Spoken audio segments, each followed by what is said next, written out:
आसुची बड़ वर्षा फिका पड़िबो पार्वण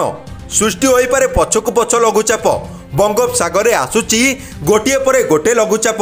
जार प्रभाव रे राज्य रे लागी रहिबो वर्षा 23 पर निर्धूप छेचिबो एभली किछि पूर्वानुमान करिसंती पाणीपाग विशेषज्ञ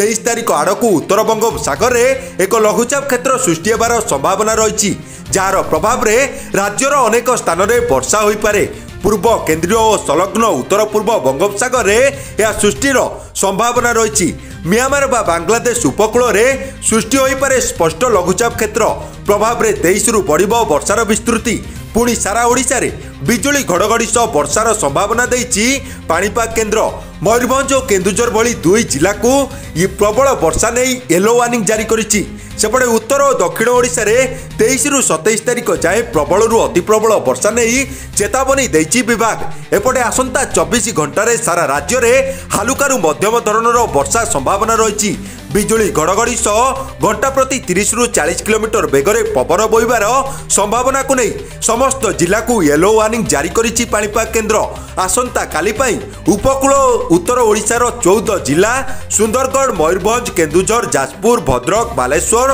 कटक केन्द्रापड़ा जगतसिंहपुर नयागढ़ खोर्धा पुरी गंजाम और गजपति जिला को येलो वार्निंग जारी करिछि पाणीपाग केन्द्र लघुचाप प्रभाव में राज्य में लागी रहिबो वर्षा तेबे 27 तारिख पर पागरे सामान्य परिवर्तन आसीपारे बोली कहिसंती पाणीपाग विशेषज्ञ ब्यूरो रिपोर्ट सत्य खबर ओडिया।